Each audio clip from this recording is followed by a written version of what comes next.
ಛೀ ಪಾಪ ಲಕ್ಷ್ಮಿ ಬದುಕಲಿಲ್ಲ.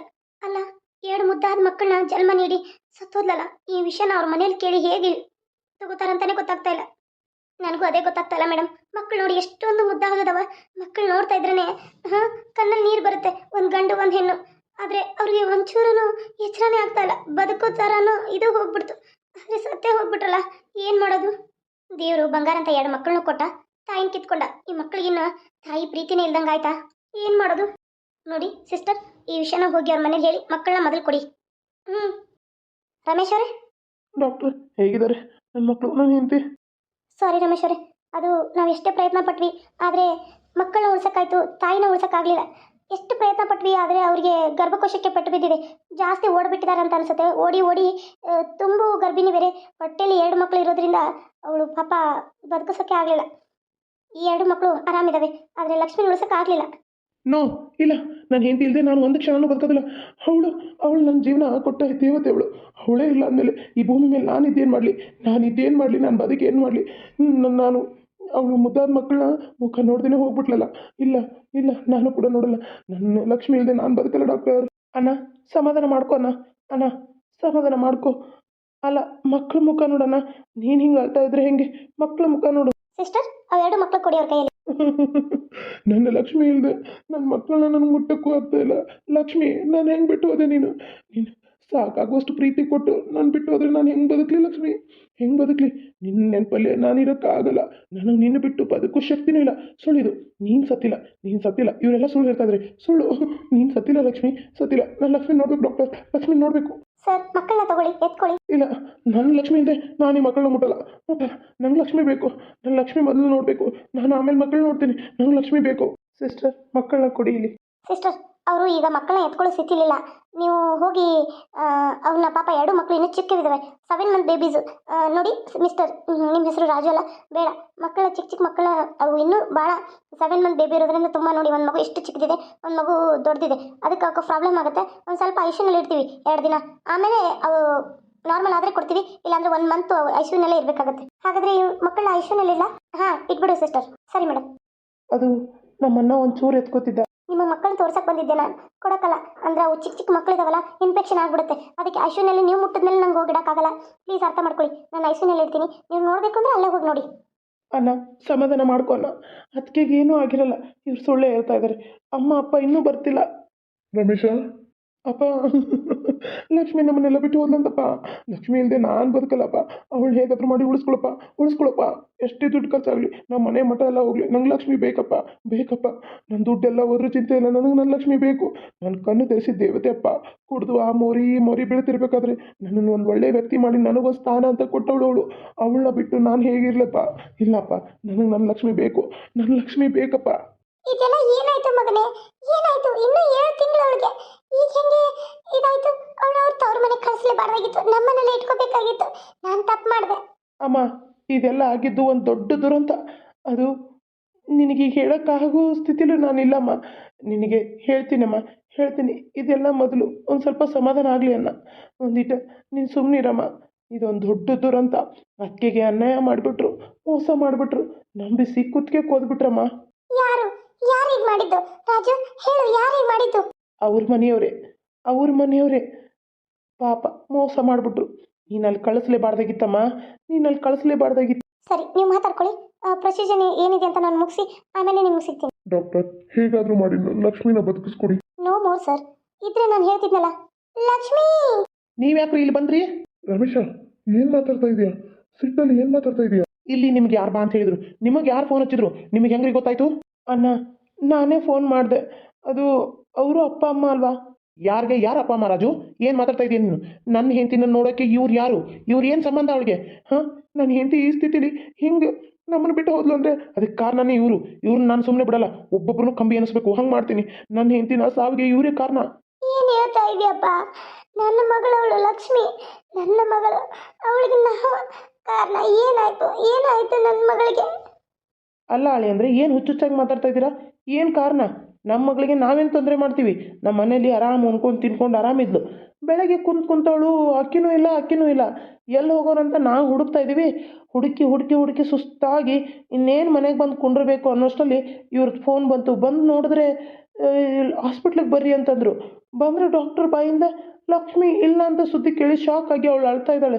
ಅಲ್ಲ ಏನಾಯಿತು, ನನ್ನ ಮಗಳಿಗೆ ಏನಾಯಿತು? ಅಪ್ಪ ಅಮ್ಮ, ನನ್ನ ಹೆಂಡತಿ ಸಾವಿಗೆ ಇವರೇ ಕಾರಣ, ಇವರೇ ಕಾರಣ. ಬಾಯ್ ಮುಚ್ಚು ರಮೇಶ, ಏನು ಹುಚ್ಚುಚ್ಚಾಗಿ ಮಾತಾಡ್ತಾ ಇದೀಯಾ? ಅವ್ರೇನು ಕಾರಣ ಆಗ್ತಾರೆ? ಅವರೇ ಬೆಳೆಸಿದವ್ರ ಮಗಳನ್ನ ಅವರು ಕೊಲ್ತಾರ? ಏನಿದು ನೀ ಮಾತಾಡೋ ಮಾತುಗಳು? ಹೌದಮ್ಮ, ಹೌದು. ಆ ಸೀತಾ ಇದ್ದಾಳಲ್ಲ, ನಿನ್ನ ಸೊಸೆ, ಚಿಕ್ಕ ಸೊಸೆ, ಅವಳು ಇವಳನ್ನ ಕಿಡ್ನಾಪ್ ಮಾಡಿ ಇವಳಿಗೆ ಈಗ ಮುಗ್ಗ ಹೊಡೆದಿದ್ದಾಳೆ. ಹೊಡೆದ್ಬಿಟ್ಟು ಇನ್ನೇನು ನಾವು ಹೋಗಲಿಲ್ಲ ಅಂದಿದ್ರೆ ದೊಡ್ಡ ಬಂಡೆಕಲ್ಲನ್ನ ಎತ್ತಿ ಲಕ್ಷ್ಮಿ ಹೊಟ್ಟೆ ಮೇಲೆ ಹಾಕ್ತಾ ಇದ್ಲು. ಇನ್ನೇನು ನಾನು ಓಡೋದೆ, ಇವನು ಓಡೋಗಿ ಕಲ್ಲು ಹಿಡ್ಕೊಂಡು ಕಲ್ಲು ಬಿಸಾಕಿ ಅವ್ನು ಚೆನ್ನಾಗಿ ಹೊಡೆದು ಅವಳನ್ನ ಜೈಲಿಗೆ ಹಾಕಿ ಇವಳು ಹಾಸ್ಪಿಟ್ಲಿಗೆ ಕರ್ಕೊಂಡು ನಾನು ಎತ್ತು ಬಂದೆ. ಇವ್ನು ಜೈಲಿಗೆ ಹೋಗಿ ಅವನ್ನ ಜೈಲಿಗೆ ಹಾಕಿ ಇವನು ಇಲ್ಲಿ ಬಂದ. ಆದರೆ ಲಕ್ಷ್ಮಿಗೆ 2 ಮಕ್ಕಳಾಗಿದ್ದಾವೆ, ಒಂದು ಗಂಡು ಒಂದು ಹೆಣ್ಣು. ಐಸಿಯುನಲ್ಲಿ ಇಟ್ಟು ಈಗ ಕೊಡಕ್ಕೆ ಬಂದಿದ್ರು, ಇನ್ಫೆಕ್ಷನ್ ಆಗುತ್ತೆ ಬೇಡ ಅಂದರು ಡಾಕ್ಟ್ರು. ಅದಕ್ಕೆ ಅವನು ಐಸಿಯುನಲ್ಲಿ ಇಟ್ಟಿದ್ದಾರೆ. ಮುದ್ದಾದ ಮಕ್ಕಳದವ. ಆದರೆ ನನ್ನ ಲಕ್ಷ್ಮಿ ನೋಡೋ ಸ್ಥಿತಿಲೇ ಇಲ್ಲ. ಮಕ್ಕಳನ್ನ ನನ್ನ ಬಿಟ್ಟು ಹೋದ್ಲು. ನನ್ನ ಮಕ್ಕಳು, ನಾನು ಅನಾಥ ಆದ್ವಮ್ಮ.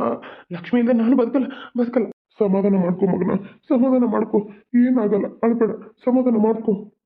ಏನ್ರಿ ಇವ್ರು ಹೇಳೋದು? ನಮ್ಮ ಸೀತಾ ಹಂಗೆ ಮಾಡಿದ್ಲ? ಅಲ್ಲ, ಯಾಕೆ ಅವಳು ಆ ರೀತಿ ಮಾಡಿದ್ಲು? ಅತ್ತೆ, ಇನ್ನು ಮುಂದೆ ನಿಮ್ಮ ಮಗಳು ಸೀತಾಗೂ ನನಗೂ ಯಾವುದೇ ರೀತಿ ಸಂಬಂಧ ಇಲ್ಲ.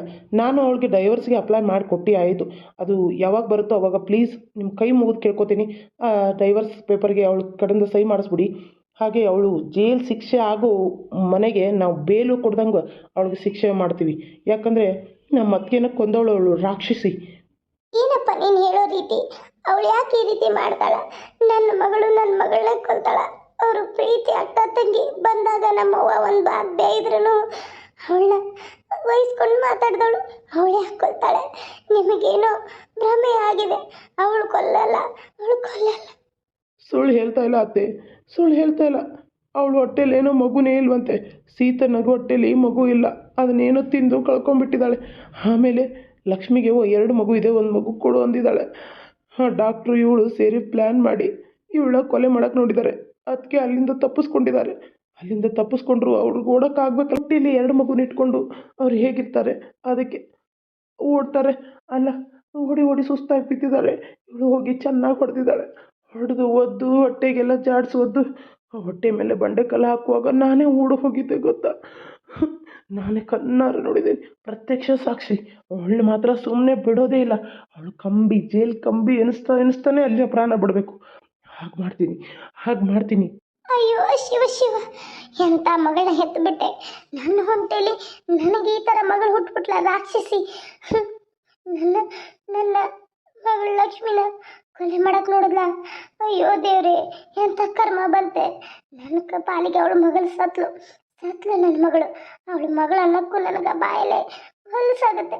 ನನ್ನ ಪಾಲಿಗೆ ಸತ್ಲು. ನನಗೇನಿದ್ರು ಲಕ್ಷ್ಮಿನೇ ನನ್ನ ಮಗಳು. ಈ ರೀತಿ ಮಾಡ್ತಾಳೆ ಅಂತ ಅಂದ್ಕೊಂಡಿರಲಿಲ್ಲ ನಾನು. ನನ್ನ ಕಡೆಯಿಂದನೂ ತಪ್ಪಾಗಿದೆ. ಆದರೆ ನಾನು ಅವಳಿಗೆ ಸಲ ಮನಸಾರೆ ಮಗಳು ಅಂತ ಒಪ್ಕೊಂಡಿದ್ದೆ. ಆದರೆ ಅವಳು ಈ ರೀತಿ ಮಾಡ್ತಾಳೆ ಸೀತಾ ಅಂತ ನಾನು ಅಂದ್ಕೊಂಡಿರಲಿಲ್ಲ. ಈಗ ಲಕ್ಷ್ಮಿ ಹೇಗಿದ್ದಾಳೆ ಅಂತ ಕೇಳ್ತೀರಲ್ಲ, ನಿಮ್ಮ ಮಗಳು ನೀವು ಸೇರಿ ನನ್ನ ಲಕ್ಷ್ಮಿನ ಕೊಂದೇ ಬಿಟ್ರಿ. ಲಕ್ಷ್ಮಿ ಇಲ್ಲ, ನನ್ನ ಮನಸ್ಸು ಹೇಳ್ತಾ ಇದೆ. ಲಕ್ಷ್ಮಿ ಎಲ್ಲೋ ಒಂದು ಕಡೆ ಅವಳ ಜೀವ ಟುಕು ಅಂತ ಇದೆ. ಈ ಡಾಕ್ಟರ್ ಗೊತ್ತಾಗಿಲ್ಲ. ತಾಯಿ ಜೀವ ಮಿಡಿತಿದೆ. ಅವಳು ಸತ್ತಿದ್ರೆ ನನಗೆ ಗೊತ್ತಾಗೋದು. ನನಗೇನಾದರೂ ಒಂದು ಸಂಕಟ ಆಗೋದು. ಅವಳಿಗೇನೂ ಆಗಿಲ್ಲ. ಅವಳು ಬದುಕಿದ್ದಾಳೆ. ನಾನು ಅವಳನ್ನ ಬದುಕಿಸ್ತೀನಿ. ಏನೂ ಆಗಿಲ್ಲ. ನಾನು ಒಂದು ಕ್ಷಣ ಅವಳು ನೋಡಬೇಕು. ಪ್ಲೀಸ್ ನನ್ನ ಬಿಟ್ಬಿಡಿ. ನೋಡಿ, ನಾವು ಎಲ್ಲರ ಪೋಸ್ಟ್ ಮಾರ್ಟಮ್ಗೆ ಒಯ್ಬೇಕು ಬಾಡಿನ. ನೀವು ನೋಡ್ತಿದ್ರೆ ನೋಡ್ಕೊಂಬಿಡಿ. ಈಗ ಮೇಡಮ್, ನಾನು ನೋಡಬೇಕು ನಾನು ಹಿಂತೀನಿ. ಹೋಗಿ ಎಲ್ಲರೂ ಮುಖ ನೋಡ್ಕೊಂಬಿಡಿ, ಆದರೆ ಮುಟ್ಟಕ್ಕೆ ಹೋಗ್ಬಿಡಿ. ಲಕ್ಷ್ಮಿ ಎದ್ದೇಳು. ಲಕ್ಷ್ಮಿ ಎದ್ದೇಳಮ್ಮ. ನೋಡಿಲಿ, ನೀನಮ್ಮ ಬಂದಿದ್ದೀನಿ. ಎದ್ದೇಳು ಲಕ್ಷ್ಮಿ ತಂದ್ಬಿಡು. ಲಕ್ಷ್ಮಿ, ನನ್ನ ಬಿಟ್ಟು ಹೋಗ್ಬೇಡ ಮಗಳೇ. ಲಕ್ಷ್ಮಿ, ನೀನು ಇಲ್ಲದೆ ನಾನು ಬದುಕಲ್ಲ. ಲಕ್ಷ್ಮಿ, ನೀನೇನಾದರೂ ಸತ್ತೋದ್ರೆ ನಾನು ಸತ್ತೋಗ್ಬಿಡ್ತೀನಿ. ಲಕ್ಷ್ಮಿ, ನಿನಗೆ 2 ಮಕ್ಕಳು ಹುಟ್ಟಿದಾವೆ. ಲಕ್ಷ್ಮಿ, ನಿಮ್ಮಪ್ಪ ಅಮ್ಮ ನಿನ್ನ ಹತ್ರ ಬಂದಿದ್ದಾರೆ. ಅವ್ರನ್ನ ಬಿಟ್ಟು ನೀನು ಹೊರಟೋಗ್ತೀಯಾ? ನಿನ್ನ ಬಿಟ್ಟು ಅವ್ರು ಹೊರಟೋಗಿದ್ರು. ಈಗ ಅವ್ರು ಭೂಮಿ ಮೇಲೆ ಬಂದಿದ್ದಾರೆ, ನೀನು ಹೊರಟೋಗ್ತೀನಿ. ಹೇಳೆ, ನಿಮ್ಮಪ್ಪ ಅಮ್ಮನ್ನ ನಿನ್ನ ಜೋಪಾನ ಮಾಡ್ದಂಗೆ ನೀನು ಜೋಪಾನ ಮಾಡ್ಬೇಕು. ಹೇಳೆ, ಅವ್ರನ್ನ ಸಾಕ್ಬೇಕು. ಹೇಳೆ, ನಿನ್ನ ಆಸೆನ ಈಡೇರಿಸ್ಬೇಕು. ಹೇಳೆ, ಎದ್ದೇಳೆ ಲಕ್ಷ್ಮಿ, ಕಣ್ ಬಿಡೆ ಲಕ್ಷ್ಮಿ. ನೋಡು, ನಿಮ್ಮಪ್ಪ ಅಮ್ಮ ಎಷ್ಟು ಮುದ್ದಾಗಿದ್ದಾರೆ ಗೊತ್ತಾ? ನೀನು ಅವ್ರನ್ನ ದೊಡ್ಡ ಶಾಲೆಯಲ್ಲಿ ಕಲಿಸಿ ಅವ್ರನ್ನ ಇನ್ಸ್ಪೆಕ್ಟರ್ ನಿನ್ನ ಆಸೆ ಥರ ಮಾಡ್ಬೇಕು ಹೇಳೆ. ನೀನು ಅಂದಿದ್ದಲ್ಲ ನಮ್ಮ ಅಪ್ಪ ಅಮ್ಮ ಹುಟ್ಲಿ ನನ್ನ ಹೊಟ್ಟೆಲಿ, ನಾನು ಅವ್ರ ಇದ್ದಂಗೆ ಇನ್ಸ್ಪೆಕ್ಟರ್ ಮಾಡ್ತೀನಿ ಅಂತ ಹೇಳೆ ಹೇಳೆ. ನೋಡಿ ಇಲ್ಲಿ ಲಕ್ಷ್ಮಿ, ಲಕ್ಷ್ಮಿ ಲಕ್ಷ್ಮಿ ಹೇಳಮ್ಮ, ಹೇಳು ಲಕ್ಷ್ಮಿ. ನೀನು ಬಿಟ್ಟು ನಾನಿರಲ್ಲ, ನಿನ್ನನ್ನು ಬಿಟ್ಟು ನಾನಿರಲ್ಲ ಲಕ್ಷ್ಮಿ. ಎದ್ದೇಳಮ್ಮ, ಎದ್ದೇಳು ಬಂಗಾರ, ಎದ್ದೇಳಮ್ಮ. ಲಕ್ಷ್ಮಿ ಎದ್ದೇಳೆ. ನಿನ್ನ ಬಿಟ್ಟು ನಾನು ಹೆಂಗೆ ಬದುಕಲಿ? ನನ್ನ ಮಕ್ಕಳು ಕರ್ಕೊಂಡು ನಾನು ಒಬ್ಬನೇ ಹೆಂಗೆ ಇರಲಿ? ಇಲ್ಲ, ನೀನು ಇಷ್ಟು ಒಳ್ಳೆಯವಳಾಗಿ ಹೋಗ್ಬಿಟ್ರೆ ನಾನು ಹೇಗೆ ಮಾಡಲಿ? ಇಲ್ಲ, ನನ್ನನ್ನು ಕರ್ಕೊಂಡು ಹೋಗ್ಬಿಡು. ಅಲ್ಲ, ನೀನು ಒಳ್ಳೆಯವಳಾಗಿ ನನ್ನನ್ನು ಬಿಟ್ಟು ಹೋಗ್ಬಿಟ್ಟೆ, ನಾನು ಇಲ್ಲೇ ಇದ್ದು ನರ್ಕ ಅನ್ಭವಿಸ್ಲಾ? ಇಲ್ಲ, ನಾನು ನಿನ್ನ ಜೊತೆ ಬಂದ್ಬಿಡ್ತೀನಿ. ಕರ್ಕೊಂಬಿಡಿ ಲಕ್ಷ್ಮಿ, ಲಕ್ಷ್ಮಿ. ಲಕ್ಷ್ಮಿ ಎದ್ದೇಳು, ಲಕ್ಷ್ಮಿ ಎದ್ದೇಳು. ಸಮಾಧಾನ ಮಾಡ್ಕೊ ರಮೇಶ, ಸಮಾಧಾನ ಮಾಡ್ಕೊ. ಇಲ್ಲ ದೇವ್ರ ಮೇಲೆ ಏನ್ ಮಾಡೋದು? ನನ್ನ ಸೊಸೆ ಬಂಗಾರ ಅಂತ ಸೊಸೆನ ಕಿತ್ಕೊಂಡ್ಬಿಟ್ಟ ದೇವ್ರು.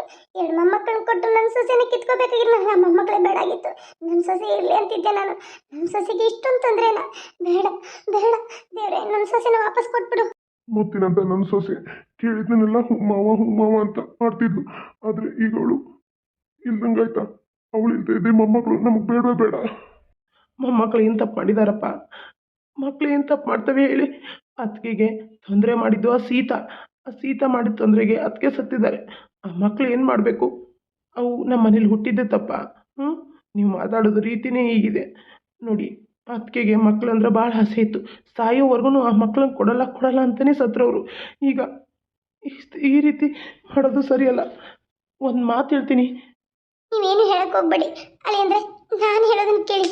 ಆ ಮಕ್ಕಳನ್ನ ತಂದು ಲಕ್ಷ್ಮಿ ಮಡಿಲಲ್ಲಿ ಹಾಕಿ ಅವು ಅಳೋದನಿ ಕೇಳಿ ಕೇಳಿ ಕೇಳಿ ಕೇಳಿ ಲಕ್ಷ್ಮಿಗೆ ಹೃದಯ ಬಡಿತ ಹಾಗೆ ಆಗುತ್ತೆ. ಒಂದು ಮಾತು, ನನ್ನ ತಾಯಿ ಮಾತನ್ನ ನೀವು ಕೇಳ್ತೀರ ಅಂತ ಅನ್ಕೊಂಡಿದ್ದೀನಿ. ನನ್ನ ಕರಳು ಚುರುಕಂತ ಇದೆ, ಅವಳೆಲ್ಲೋ ಜೀವ ಟುಕು ಟುಕು ಅಂತ ಇದೆ. ಅವಳ ತಾಯಿ ತಂದೆ ಅಳು ಕೇಳಿ ಅವಳ ಎದ್ದು ಹೇಳ್ಬೋದು, ಕೊಡಿ ಮಗುನ ಕೊಡಿ ಅಂತೇಳಿ.